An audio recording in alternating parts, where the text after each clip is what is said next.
Մենք պետք է ճիշտ օգտագործենք մեզ տրված ժամանակը։ Մեզ թվում է, թե մենք դեռ տասնամյակներ ունենք մեր կյանքի կարևոր գործերը անելու, ինչ-որ մի բան շտկելու, ինչ-որ մի բան հարթելու, բայց կյանքի փորձը ցույց է տալիս իրերի ժողովուրդ, որ մարդկանց երևի 99%-ը իր կյանքը այս երկրի վրա ավարտում է անսպասելի ձևով, չսպասված ձևով, եւ դրա համար Աստվածաշունչը մեզ սովորացնում է ճիշտ օգտագործել ժամանակը, ու այս ձայնագրությունը այն մասին է, թե ինչպես ճիշտ օգտագործել մեզ տրված ժամանակը այս կյանքի վրա, ժամանակ, որ մեզանից ոչ մեկը չգիտի, թե ինչքան է մեզ տրված։ Ողջույն ձեզ սիրելի բարեկամներ, վերջին 30 օրերում ես 3 անգամ առնչվեցի մահվան հետ։ Ես ուզում եմ ձեզ պատմել այդ 3 պատմությունները, որոնցից երրորդը խիստ անձնական է, եւ ձեզ Աստվածաշնչից մեջբերումներ անել եւ սովորեցնել, թե կարդալ ձեզ համար, թե ինչ է ասում Աստծո խոսքը այս երկրի վրա մեզ տրված ժամանակը ճիշտ օգտագործելու համար։ Ուրեմն սրանից մոտ մի ամիս առաջ ապրիլի երկրորդ կեսին ես Եվրոպայում էի եւ հրավիրված է այնտեղ Վալանսի հայ համայնքի կողմից։ Այդ համայնքում ես ապրել էի Ֆրանսիայի Վալանս քաղաքի հայ համայնքի կողմից, այնտեղ ես ապրել էի 27 տարի առաջ, ծառայել էի եկեղեցում եւ շատ մարդկանց էի ճանաչում։ Սիրում էի մարդիկ, ես այն ժամանակ ավելի երիտասարդ էի, մարդիկ ինձ էին սիրում, հոգ էի տանում, շատերը ծնողի պես, մոր պես, մյուսները ոմանք հոր պես, ոմանք եղբոր պես, ավագ եղբոր պես եւ լավ խրատներ են տալիս։ Մի խոսքով շատ մարդկանց էի ճանաչում։ Ու երբ որ պետքա գնայի Վալանս, ես մեծ սպասումով էի նայում հանդիպելու իմ 27 տարվա առաջվա բարեկամներին, ազգականներին, մտերիմներին։ Ես գիտեի, որ նրանցից ոմանք եւ մեծ մասը հավանաբար արդեն մահացել էին, որտեղ 27 տարի անցել է, բայց այդ 27 տարին ոնց որ թե 3 լիներ կամ մի ամիս առաջ լիներ, ու ես սարը ցնցող եկավ վրաս, երբ որ ես գնացի այնտեղ ու տեսա, որ այդ մարդկանց երևի մի 95%-ը մահացել էին, եւ ընդամենը հատուկ այդ մարդկանց է ես ճանաչում, ում մասին հարցնում եմ, ասում մահացավ, բան, ու ես այդտեղ հասկացա, որ այդ 27 տարին ոնց որ մի ակնթարթում անցած լինի, այս ինչքան արագ է անցնում կյանքը, եւ մեզ թվում է, թե դեռ ժամանակ կա ինչ-որ բաներ անելու, բայց պարզվում է չէ, դու պետք է շտապես, դու պետք է արագացնես ամեն ինչ, դու պետք է կատարես քո կյանքի ամենակարևոր գործը, քանի դու ունես այս օրը, ինչպես Սաղմոսն է ասում, այսօր է Տիրոջ օրը, եւ երբ որ լսես Աստծո խոսքը, սիրտդ մի պնդացրու, այլ լսիր Աստծո խոսքը եւ պահիր այն քո կյանքի մեջ, պահիր պատվիրանները։ Երկրորդ պատմությունը, որ առնչվեցի մահվան հետ, այսպես էր, վերջերս մի թաղման արարողության էի մասնակցում, քահանային էին օգնում որպես կիսասարկավակ,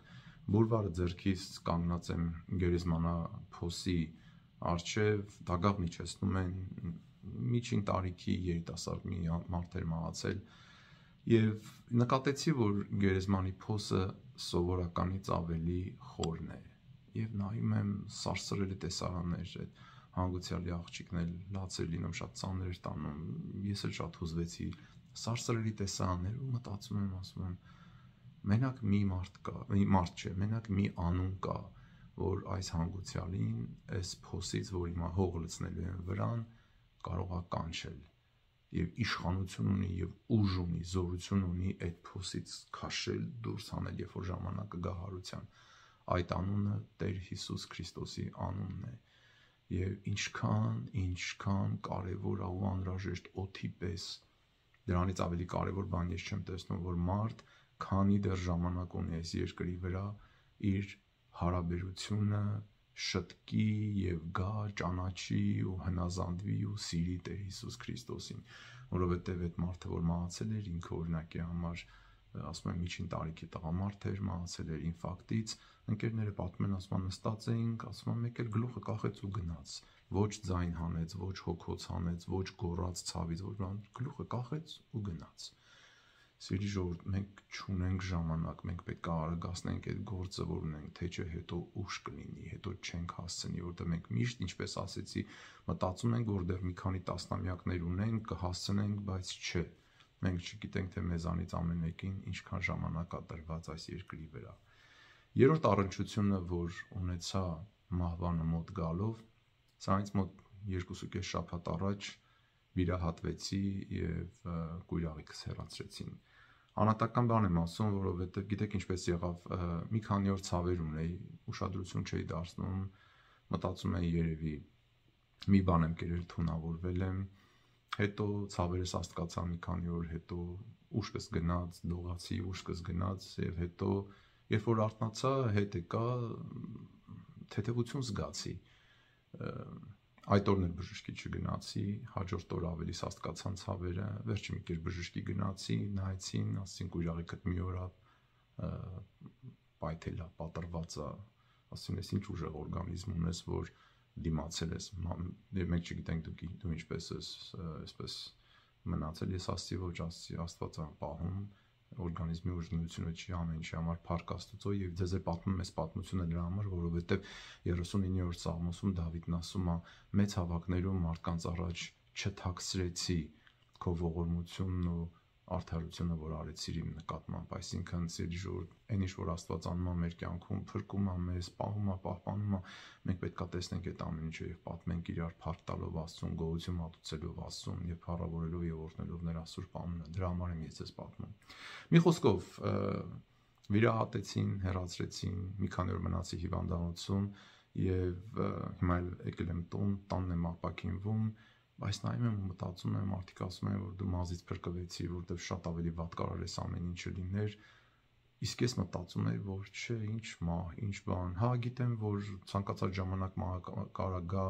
եւ կյանքը ընդհատվի, բայց մտածում ես դեռ երևի տասնամյակներ ունես, կարևոր գործեր ունես դեռ անելու, ինչ որ բաներ ունես դեռ անելու, հասնելու, բայց չէ, որ Աստված կանչեց, դու ոչ մի բան չես կարող անես, պետքա գնաս ոչինչ չթողնելով այս աշխարհում։ Ես ուզում եմ ձեզ այս մասին պատմել, ես ուզում եի ձեզ կարդալ, թե Աստվածաշունչը ինչ է ասում ժամանակը ճիշտ օգտագործելու մասին։ Այ օրինակի համար կարդանք Սաղմոսից մի հատված։ 89-րդ Սաղմոսում Աստծո խոսքն ասում է. մեր կյանքի օրերի թիվն է 70 տարի, կամ առավելագույնը 80 տարի, որոնց մեծ մասն անցնում է ցավով ու հեծությամբ։ Մեզ վրա հեզություն իջավ եւ մենք խրատվեցինք։ Ուրիշ թարգմանությունների մեջ ասում է Տեր դու խրատեցիր մեզ հեզությամբ։ Եփեսացիների նամակի մեջ Պողոս առաքյալը գրում է ասում է. տեսեք թե ինչպիսի զգուշությամբ պետք է ընթանաք, ոչ թե ինչպես անմիտներ, այլ ինչպես իմաստուններ, ժամանակն օգտագործեցեք, քանզի օրերը չար են։ Դրա համար անմիտ մի եղեք, այլ իմացեք թե ինչ է Տիրոջ կամքը։ Այսինքն մենք ապրում ենք չար օրերում, անմիտ մի եղեք, սովորեք Աստուծո կամքը, այդպես ենք մենք օգտագործում ժամանակը։ Մենք պետք է հասցնենք, սիրելի ժողովուրդ, այս կյանքում անել ամենակարևոր բանը, հասկանանք, որ մեր ներսում մեղքն է նստած, մեղքի այդ դևն է նստած, այդ հրեշտն է նստած, եւ դու պետք է պայքարես դրա դեմ ու դու հասկանաս, որ դու մենակով չես կարող դրանից ազատվես, քեզ փրկիչ է պետք, ու այդ փրկիչը Տեր Հիսուս Քրիստոսն է, իր օրենքը պետք է նստած լինի քո կյանքում, քո սրտում, իսկ դրա համար դու պետք է դրանից այդ օրենքը կարդաս ու սովորես։ Կողոսացիներին ուղղված նամակում Պողոս առաքյալը գրում է ասում է. իմաստությամբ վարվեցեք դրսեցիների հետ օգտագործելով ժամանակը։ Տեսակ երկու նամակների մեջ էլ ասում է օգտագործեք ժամանակը։ Եվ շարունակում ասում է. եւ ձեր խոսքը թող լինի միշտ լի Տիրոջ շնորհով, որպես թե աղով համեմած լինի, որպեսզի դուք իմանաք, թե ինչպես պետք է պատասխան տալ յուրաքանչյուրին։ Մարդիկ սիրում են կատակներ անել, ապրծփր խոսալ, ստեղից ընդեղից խոսալ, բան ասել, դատել, բայց տեսնում եք Պողոս առաքյալն ասում է թող ձեր խոսքը միշտ լի լինի Տիրոջ շնորհով։ Այսպես ենք սովորում օգտագործել ժամանակը։ Հակոբոս առաքյալն իր նամակում գրում է 4-րդ գլխում ասում է. այժմ նրանց մասին, որ ասում են այսօր կամ վաղը կգնանք այսինչ քաղաքը, 1 տարի կմնանք այնտեղ, կվաճառենք եւ կվաստակենք։ Այսպես եք ասում դուք, որ ոչինչ չգիտեք վաղվա մասին, որովհետեւ ինչ է ձեր կյանքը, հիրավի մի մշուշ է այն, որ մի պահ երևում է եւ ապա անետանում։ Մինչդեռ դուք ասելու եք, եթե Տերը կամենա եւ ապրենք, կանենք այս կամ այն բանը, բայց արդ պարծենում եք ձեր ամբարտավանությամբ, այսպիսի ամեն պարծանքը չար է։ Սա այն նրանց մասին, ովքեր ասում են, այս ինչ պլաններն ենք անելու, գնալու ենք այսինչ երկիրը, խոսքի խոպան ենք գնալու, գործ ենք դնելու, լավ փող ենք աշխատելու, պարտք ենք վերցնելու, հետո բերելու ենք այդ պարտքը տանք, էս ենք անելու, այն ենք անելու։ Հակոբոս Նարաքյանն ասում է, լսեք, ասում է, դուք вообще ոչ մի բան չգիտեք վաղվա մասին, ես ոնց եք sense པարծենում sense բաների մասին։ Մարդ մի քիչ կմտածի, չէ, նոր խոսա։ Եվ ասում է, sense པարծենկոտությունը դա չարություն է եւ այսպիսի ամեն པարծանք չար է։ Եվ ասում է, այսպիսի པարծենկոտությունը, ասում է, ամբարտավանություն է, որ չի կարելի նման բանել։ Պետրոս Առաքյալը իր առաջին նամակում 4 գլխում գրում է, ասում է. ամեն ինչի վախճանը մոտեցել է, զգաստացեք ուրեմն եւ արթուն եղեք աղոթքի համար։ Պետրոս Առաքյալն էլ ասում է, տեսնում եք ժամանակները մոտեցել են, մարդիկ չարացել են ավելի, ամեն ինչի վախճանը մոտեցել է, զգաստացեք եւ արթուն եղեք աղոթքի համար, այսինքն ավելի ու ավելի հաճախ, ավելի օրվա ընթացքում ավելի հաճախ ձեր ժամանակն անցկացրեք աղոթքով։ Իսկ Աստվածաշնչի ուրիշ տեղերում ասում է անդադար աղոթքի մեջ եղեք, այսինքն Տեր Հիսուսին գոնե մտաբերեք ձեր մտքերի եւ հիշողության մեջ։ Հռոմեացիներին ուղղված նամակում Պողոս Առաքյալն ասում է. այս է դիմացեք ներկա ժամանակից մասին,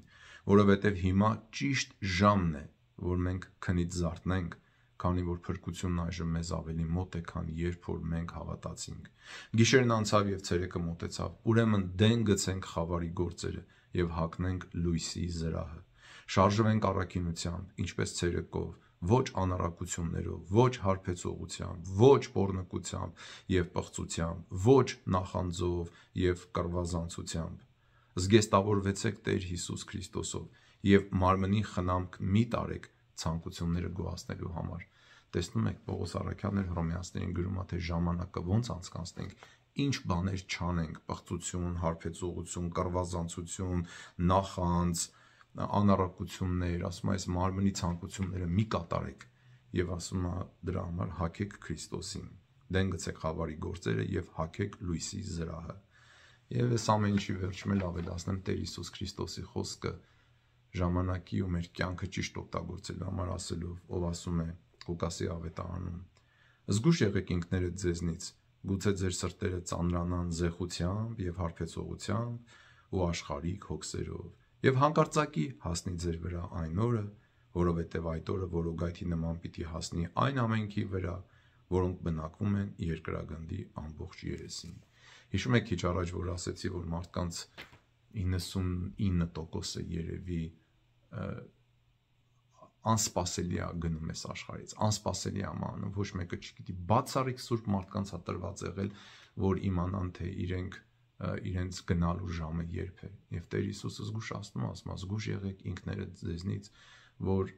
այս կյանքի հաճույքներով չընկնեք, զեղությամբ ու հարբեցողությամբ ու տել խմելով չընկնեք եւ ձեր վրա այդ օրը հասնի որոգայթի պես։ Սիրելի բարեկամներ, ես այս պատմություններն ուզեցա ձեզ պատմեմ Աստվածաշնչյան մեջ բերումներով ասելով, որ ամեն մեկից վրա շատ անսպասելի ու պատահական կարող է հասնի։ Մեր կյանքում ոչ մի հասնի այդ մահվան օրը։ Մեր կյանքում ոչ մի բան, ոչ հեռուստատեսությունը, ոչ մեր ընկերային կյանքը, ոչ ինտերնետը, ոչ թերթերը մեզ այդ մասին չեն հիշեցնում։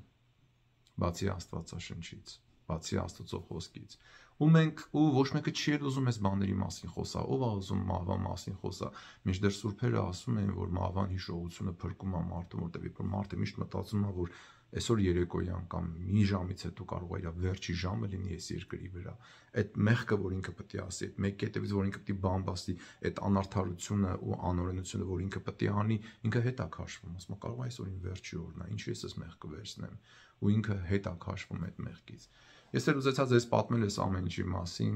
ու ձեզ հիշեցնել տալ, որ sense բաներ կա կյանքում, դուք էլ նայեք ձեր կյանքին, նայեք ձեր սրտի մեջ ում օրենքնագրված, նայեք դուք եկել եք այդ գիտակցությանը, որ ձեզ փրկիչ է պետք, որ ձեր ներսի այս կեղտը մաքրի, որտեղ դուք մենակով, մեզանից ոչ մեկը մենակով այս կեղտը չի մաքրելու, չի կարողանալու մաքրել, բայց փրկիչ Քրիստոսի հետ ամեն ինչ հնարավոր է,